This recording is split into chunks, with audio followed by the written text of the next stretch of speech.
Hello everyone, my name is Kanis Kausan and today we are going to start the chapter Coding Decoding. Again, I have recorded this chapter in two lectures, two parts.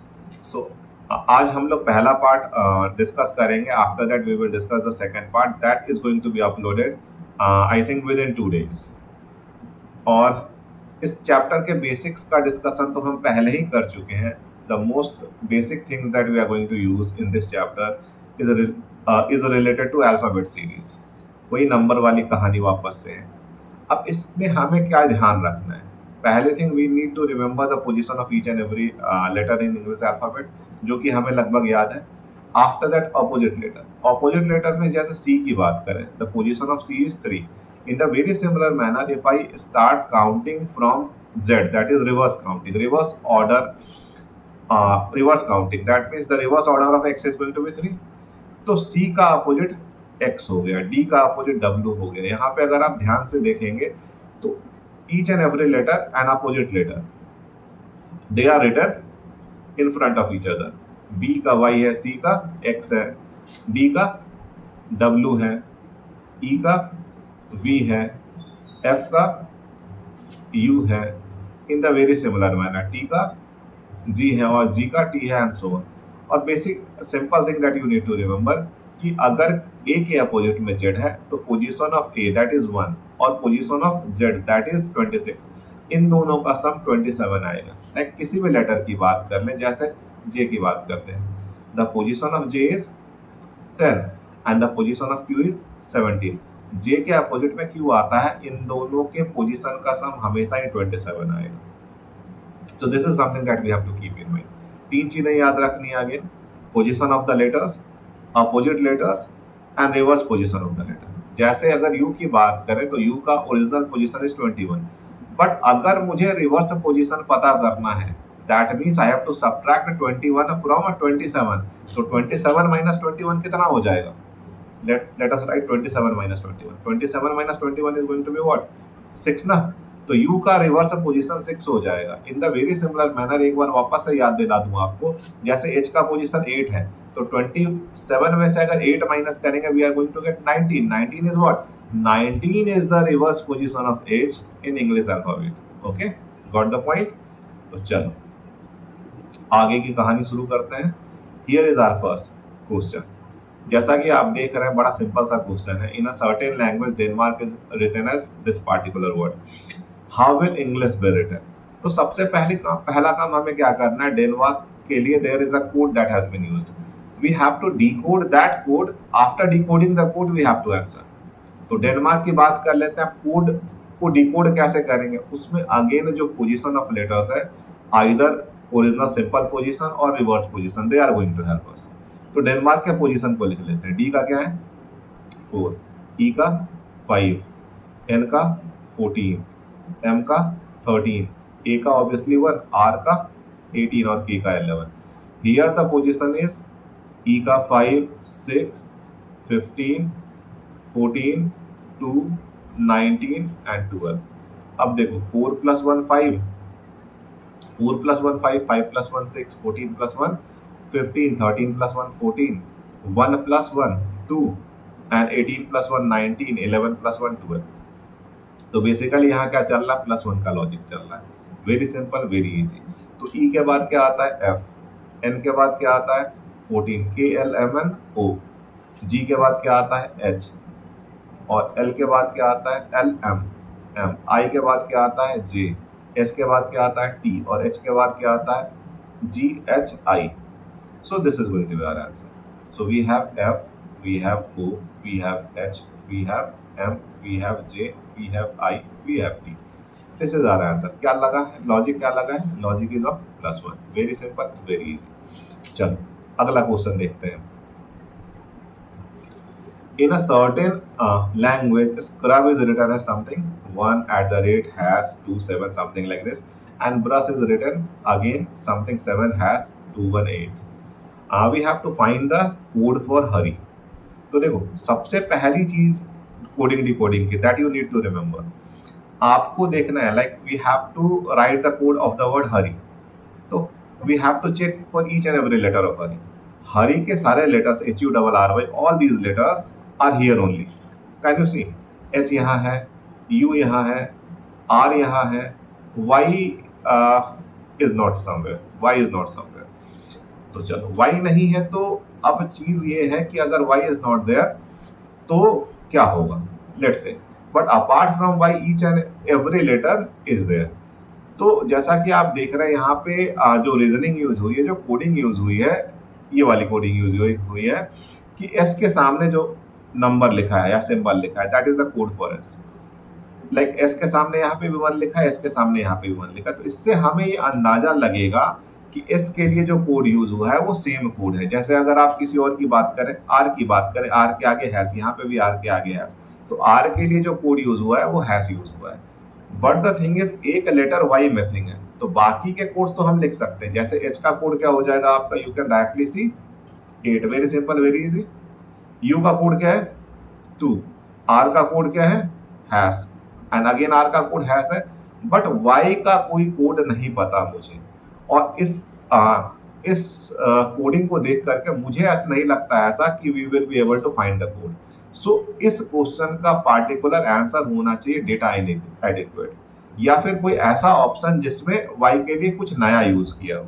जैसे options ऐसे भी तो हो सकते हैं 8 2 hash hash and let's say we have, I am writing here dollar sign, तो ऐसा कुछ आंसर होगा। अगर ऐसा कुछ ऑप्शन होगा and data inadequate is not there, then we have to tick this answer. और अगर डेटा inadequate होगा then we have to tick that particular answer, because y के लिए कोड गिवन नहीं है, हम अपनी मर्जी से y का मान नहीं सकते। बट अगर ऑप्शन कुछ ऐसा गिवन है 8 2 hash hash, let me right it very clearly, 8 2 hash hash, इतना तो है। ये वाला जो है ये हमें नहीं पता, तो लेट से 4 अलग अलग ऑप्शन है, जिसमें से किसी एक ऑप्शन में बस ये है 8 2 hashes, apart from that 8 2 hashes कहीं है नहीं, और साथ में कुछ अलग अतरंगी सा सिंबल या लेटर कुछ भी गिवन है, तो इसको हम आंसर मान लेंगे, क्योंकि we don't have to chase the correct answer, we don't have to chase the correct answer only. What is the thing कि जो मोस्ट एप्रोप्रिएट आंसर होगा we have to go with that. Okay, तो या तो data इनएडिक्वेट answer हो जाएगा, और अगर डेटा इनएडिक्वेट ऑप्शंस में नहीं है तो हमें सबसे ज्यादा करेक्ट ऑप्शन की तरफ जाना है। Got the point? चल अगला क्वेश्चन डिस्कस करते हैं। चेन्नई के लिए this is the code and we have to find the code for motivation. Again what we have to do, we have to first decode the coding that has been used in code in for the code of Chennai. तो चेन्नई के letters को लिख लेते हैं। We have 3, we have 8, we have 5, we have 14, again we have 14, we have 1 and we have 9। और यहाँ पे J का कोड क्या होता है 10, B का कोड क्या होता है 2, 15, 15 एंड F के लिए I think 6, 9 and 4। These are the codes that has been used. मुझे इनको अलग अलग कर लेने दो ताकि आपको कोई कंफ्यूजन ना हो। चलो ये मैंने अलग अलग कर लिया।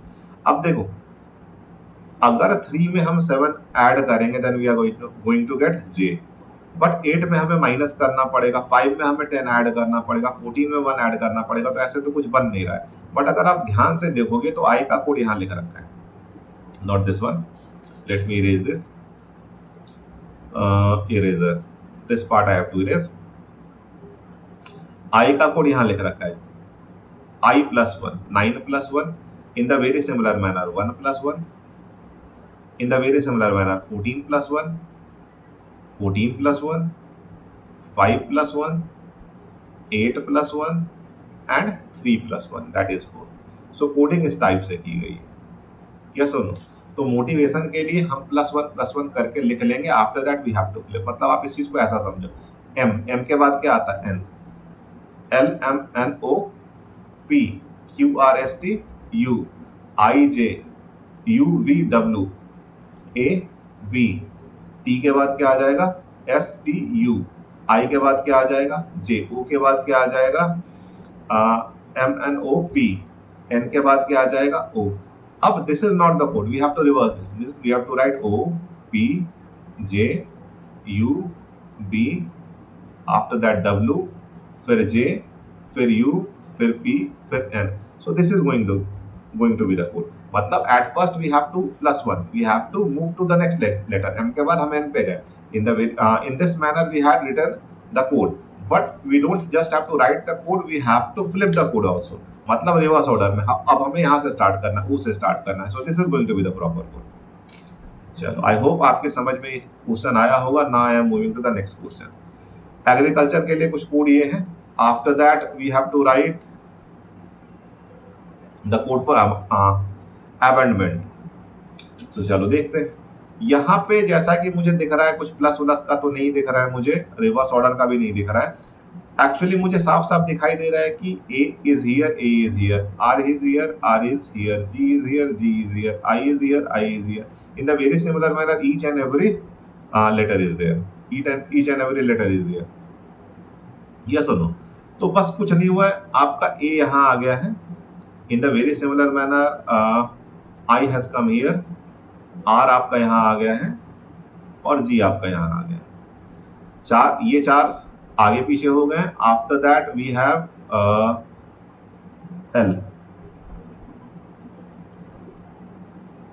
L एग्रीकल्चर, IGL, L यहाँ आ गया है, U यहाँ आ गया है, U is same.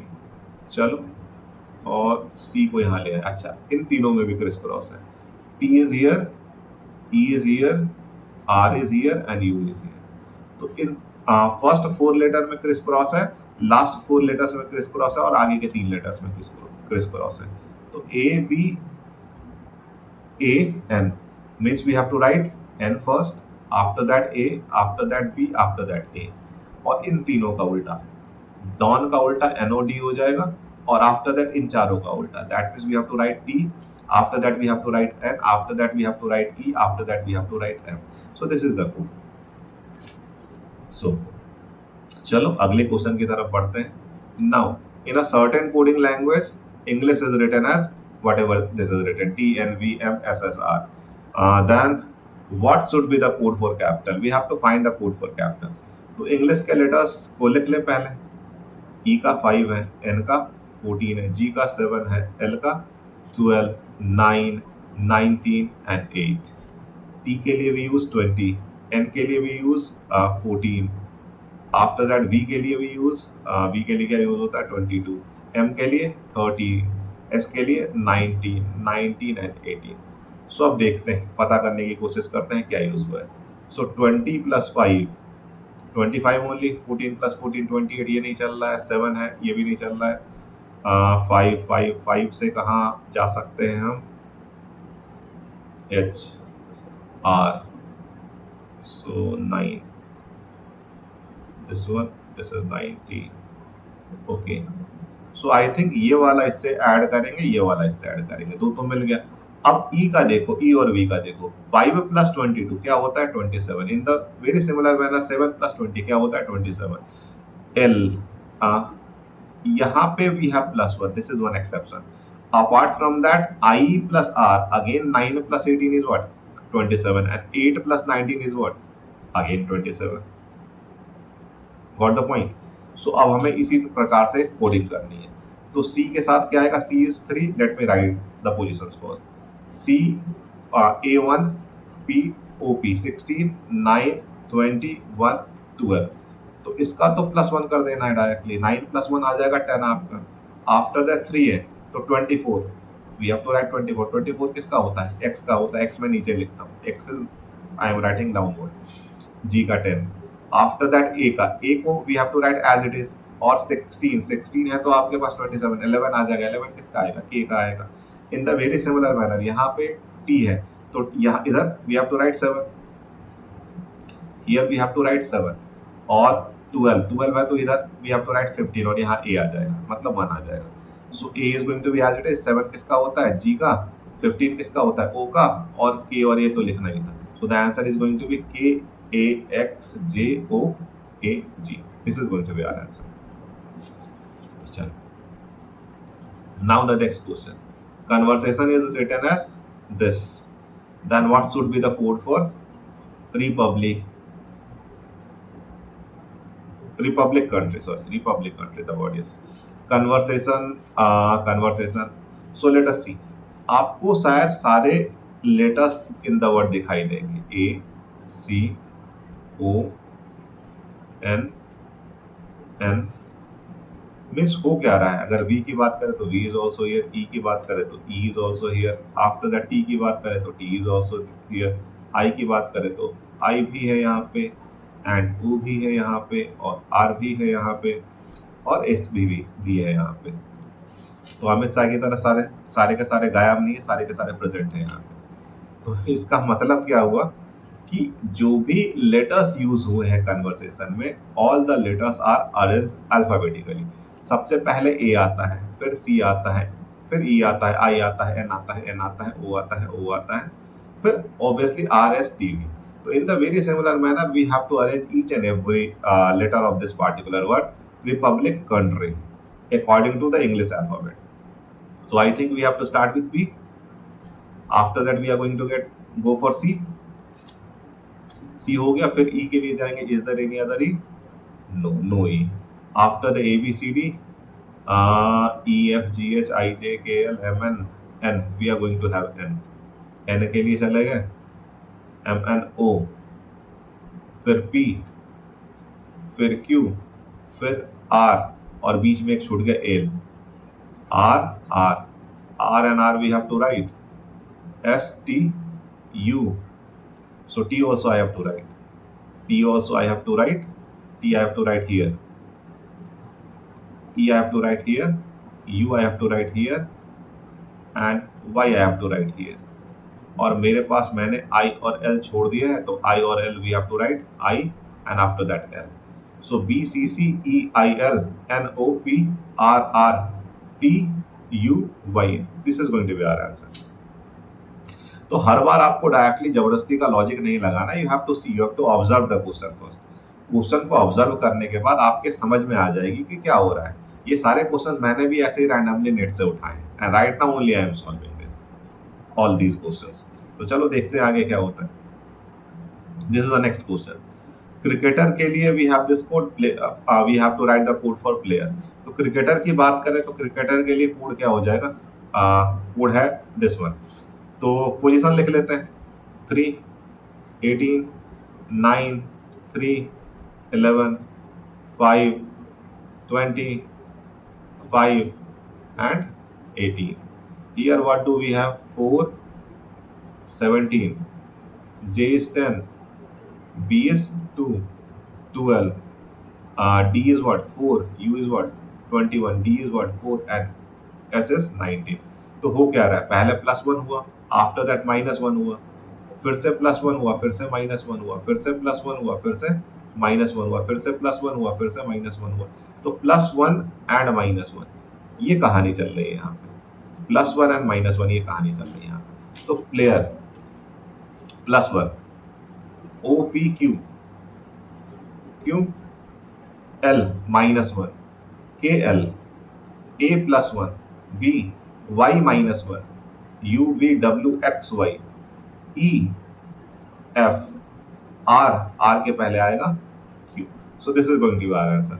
+1, -1, +1, -1, +1 and -1.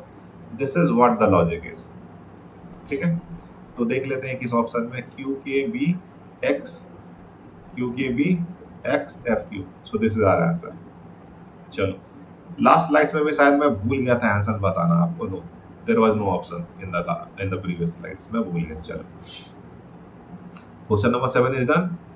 Now I am moving towards question number 8। Radio के लिए कोड गिवन है ये, सो आपको बताना है how would be written in the code. Okay, so radio की जैसे बात करें तो we have 18, we have 1, we have 4, we have 9, we have 15 in the very similar manner.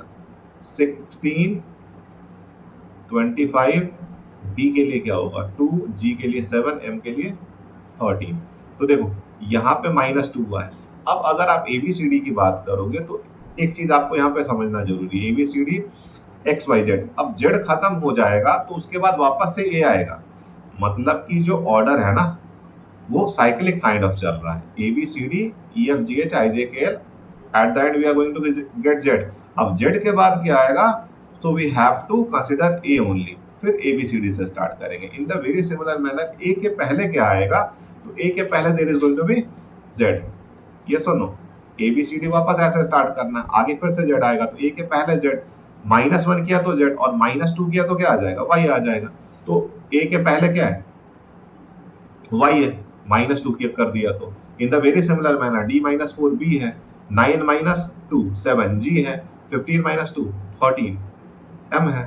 सो अब वापस से क्या करना है, -2, तो O के -2, O का कितना होता है 15, 15 -2 13, 13 क्या M का, Q का कितना होता है आपका 17, 17 -2 कितना 15, O D 4, 4 -2 कितना 2, B का K 11, 11 -2 क्या 9, 9 किसका I का, 10 14, 14 -2 क्या 12, 12 किसका L का, 7 -2 क्या 5, 5 किसका E का। सो mobile MOBILE, I think option number D is the correct answer। चलो question number 8 has been done and dusted. अगला क्वेश्चन करते हैं। अब यहाँ पे थोड़ा नंबर कोडिंग भी मैंने इसी लेक्चर में इंक्लूड कर लिया है। तो आप सिंपल सा देख रहे हैं क्वेश्चन, ई का पोजीशन क्या होता है 5 और ई की कोडिंग क्या है 5। तो in the very similar manner अगर सेफ की बात करें तो सेफ के लिए क्या है, ई का मतलब 19, ए का मतलब 1, एफ का मतलब what the position of F is 6 और ई का मतलब 5। अगर इन सबको ऐड करेंगे, आई थिंक चलो ऐड करके देखते हैं, 9 + 1 10, 10 + 6 + 5 11, दैट इज 31। सो यहाँ पे कोडिंग सिंपल सी क्या लग रही है, जो पोजीशंस है लेटर के दे हैव बीन एडेड। तो पिंक के लिए देख लेते हैं, पिंक का क्या होगा 16 I 9 N 14 K 11। सो 9 1 10, 6 4 10, 10 10 20, 2 और 3 2 5। So 50 is going to be our answer. बिल्कुल सिंपल है, इजी है। अगला क्वेश्चन करते हैं। Fox is coded as 45। तो फॉक्स का पोजीशन अगर देखें FOX फॉक्स, F का मतलब 6, O का मतलब 15, X का मतलब 24। तो अगर इन सबको मैं ऐड करूं 24 + 6 30 + 15 45, बिल्कुल सिंपल है ये भी। तो बॉक्स के लिए क्या हो जाएगा 2 + 15 + 24, तो 24 और 15 39, 39 + 2 41। So 41 is going to be our answer. Very simple, very easy. तो चलो this was all for today's lecture. और हाँ, एक चीज मैं आपसे बोलना चाहूंगा कि इसमें आपको थोड़ा प्रैक्टिस करना पड़ेगा। अपार्ट फ्रॉम प्रैक्टिस, अगर आपको पोजीशंस याद है, और obviously practice is the only की इन रीजनिंग। अगर प्रैक्टिस नहीं करोगे क्वेश्चन तो आप कर लोगे, but the problem is what is going to happen in the process of solving question you are going to consume too much of time, जो कि नहीं होगा आपके पास एग्जाम में। सो बेटर रहेगा कि आप थोड़े क्वेश्चंस प्रैक्टिस कर लो, और जो भी आपका प्रीलिम्स होगा ना, या जो भी आप एग्जाम देने जा रहे हो जिससे मतलब जिसमें ये topic this topic is going to be asked, तो आपको ये ध्यान रखना है कि 1 महीने पहले आप अपनी प्रैक्टिस स्टार्ट कर दो ईच एंड एवरी टॉपिक का। अपने टॉपिक्स डिफाइन कर लो, जो टॉपिक्स आपको बहुत अच्छे से आते हैं उन टॉपिक्स पे ज़्यादा मेहनत करो। कुछ टॉपिक्स थोड़े एम्बिगुअस होंगे जिसमें मे बी आपको डिफिकल्टी होगी, उस टॉपिक्स में थोड़ा कम फोकस करना। मतलब मेरे कहने का मतलब ये है, जो टॉपिक्स आपको आते हैं उनको इतने अच्छे तरीके से कर लो कि टाइम बहुत कम लगे उसमें। अब ये क्वेश्चन अगर आप कर पा रहे हो, अगर आपने 1 मिनट में कर लिया तो क्या फायदा। ये क्वेश्चन ऐसा है, जैसे क्वेश्चन नंबर 9 ये वाला जो क्वेश्चन है, ये क्वेश्चन ऐसा है जो आपको विद इन 20 to 30 सेकंड करना है। समझ रहे हो मेरी बात। मतलब you have to focus on accuracy, apart from that you have to focus on speed also. अगर आपकी स्पीड अच्छी होगी तभी क्वेश्चन करने का मजा है। और स्पीड अच्छी कैसे होगी प्रैक्टिस करने से। The more you practice the more you know. ठीक है, तो आज के लेक्चर के लिए इतना ही। बाकी की चीजें we will discuss in the next lecture. तब तक के लिए राम नाम सबको। मिलते हैं अगले लेक्चर में, which is going to be the second part of the topic, which is coding decoding। चलो।